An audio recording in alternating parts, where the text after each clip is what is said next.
you know, what it's giving. Ooh, ooh, baby, your girl finally got some hang time. The truth.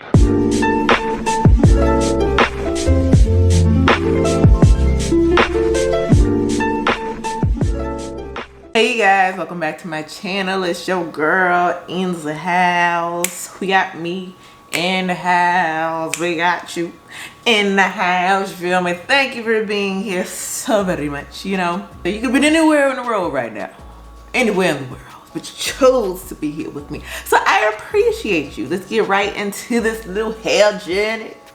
You dig? Little hair journey. May 20th, 2019 is when I first locked up. I'll insert some pictures. Because I recently had my locks maintained. I did the crochet maintenance. That was the first time I had ever gotten crochet maintenance done. The reason I decided to go ahead and do the crochet maintenance instead of retwisting or interlocking was because I was having just these hairs that were just not going anywhere. It was like they didn't want to belong. They wanted to be outcast. They wanted to be aloof, you know, and I'm like, no, we gotta, it's just the winning team. We gotta get with the winning team. Get back into the lock that you decided to skirt off and separate from. No, we got contracts and regulations, okay? You ain't in liberty. You're not at liberty to go off on your own. So crochet maintenance is basically take, there's different size hooks, but it's not the crochet hook, but it's different size hooks that they can take. And they're basically reinserting any loose hairs. It's the same tool that they use to do instant locks. So basically my roots are locked. And so that way, if you have any scalp issues, you can immediately start washing your hair instead of having to worry about your retwists, you know, coming to loose or being gentle or whatever the case may be. Show you guys the scalp. I got this done on, what is today? Today is Monday. I got this done last Friday. So it's been 4 days, can I count? Got it done. It did take quite some time because I had gone 5 months without a retwist. Corona had partly to do with it. Partly I am already a semi-freeformer, but I was trying to go around month 4. And then particularly when I started like really feeling and massaging and realizing that like there's a whole community, you know, this whole cult action happening of rebels. So I was like, nah, I need to get my hair done. To run it back, I've gotten in the year and 2 months that I have been locked up, they won't let me out. Yes, in the year and 2 months I've gotten my hair done 4 times. I've got my hair maintenance, okay? So really depends on your hair texture, your way of life, what you like to do, what kind of look you're trying to have to determine how often you really need to get your hair done. Everybody is different. I was lucky enough to be in a position to where I didn't have to look kempt, hate that word, or you know, put together, or work corporate world locks. I didn't have to do that. I could literally let my hair go, be free. I'm like a bird, I wanna fly away. That's what my hair was doing, you know, living its own life, living its best life, thriving, even when I neglected it. I'm not going to say I was a perfect locketeer, you know, but my hair held out. Okay, so I'm going to preface this next part about growth with, and this is partly genetics, okay? We're not going to excuse genetics in how quickly my hair grew from beginning to end, because there is shrinkage with locks. So let me turn around so y'all can kind of see.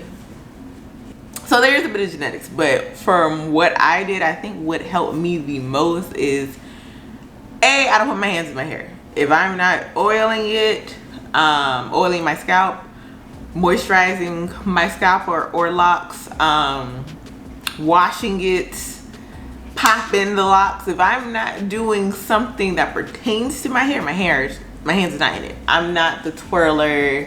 I mean, you know, when I'm showing off how good I look, you feel me? I might do a little something, something, but from, come on now, alfalfa. But from day to day, my hands are not in my hair. I leave my hair alone. I don't get retwisted often. My hair is usually, for the most part, it is in bonnet or a scarf. It is a good thing to keep your hair covered, even, you know, religious basis or not.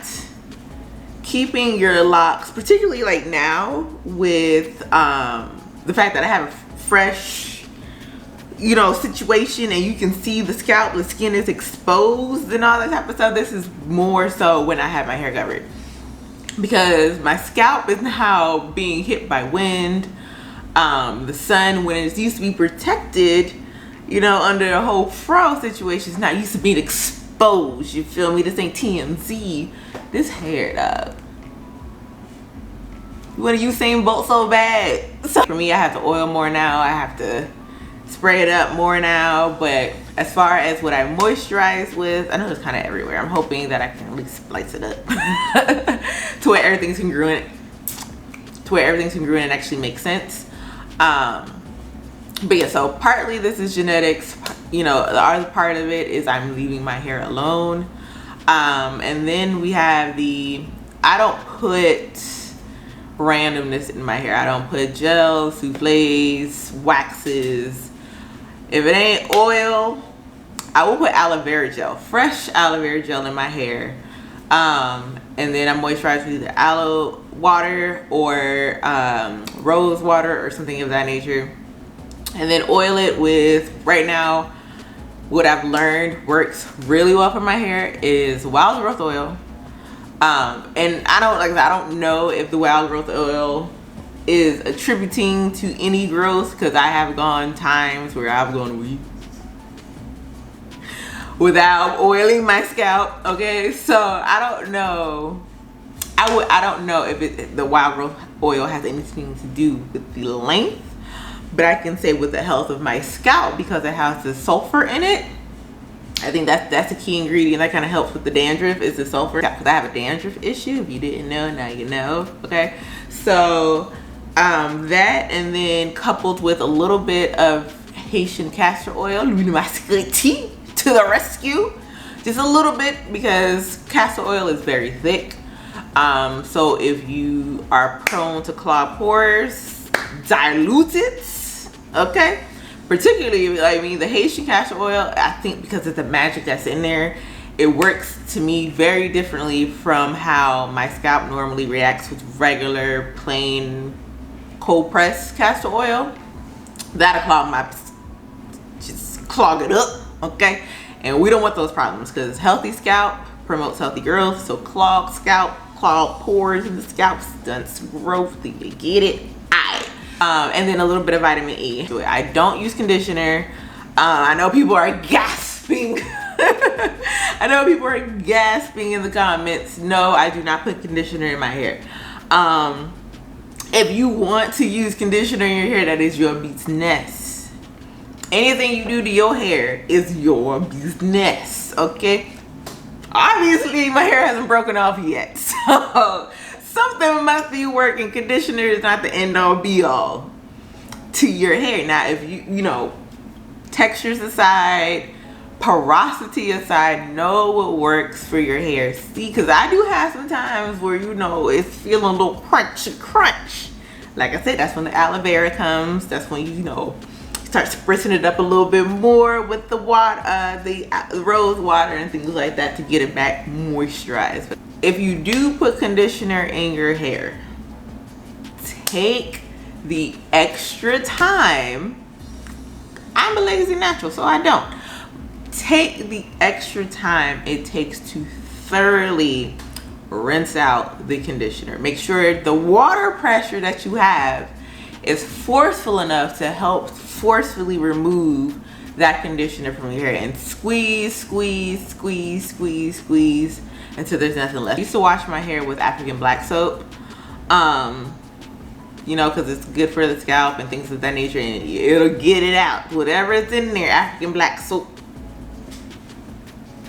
You feel me? It's not gonna be buck with the African black soap as far as getting any, you know, debris and things like that. And so the next thing I wanted to try, because one of the people that I follow, the only lockologist, Yanni, you know, follow her page if you're really into locks and dreads, and for your dreads to be disrespectful and beautiful, and just, yes, disrespectful and beautiful is going together, the same Venn diagram for the locks, okay?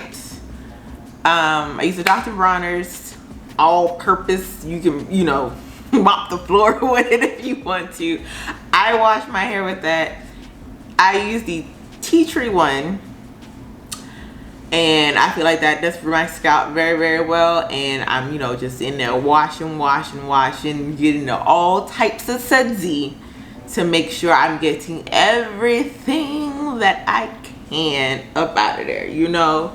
The biggest secret, biggest tip that I could give you is on the day-to-day, don't pay attention to your hair. This is your opportunity to just let it breathe, let it do its thing. Don't be looking at your hair every day. Don't be checking the length every day. Because especially if you, like for me, keeping it up so often, and then when I finally take it down to either go out or to wash or to do whatever I need to do with my hair, it's like, oh, you know, I see you hair flourishing.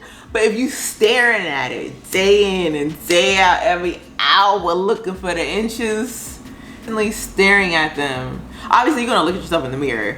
But if you're consistently focused on how long your hair is getting, it'll seem like it's taking forever, when it might just not be. That's the end of the video. Make sure you guys subscribe, like, comment, share. Tell your friends. We're on a road to 1,000 people. Okay, we on the road to 1,000 mil. Okay, nusu. Oh, nusu woot. Pour get 1000 subscribers. How you say subscriber in Creole? Subscribers. Just put a little Haitian twang on it, a little French twang on it. Hold on. Let's ask Google. Abonnés. Subscribers. I know how to say subscribers. That's what tell me how to say this word. Focus. Abonnés.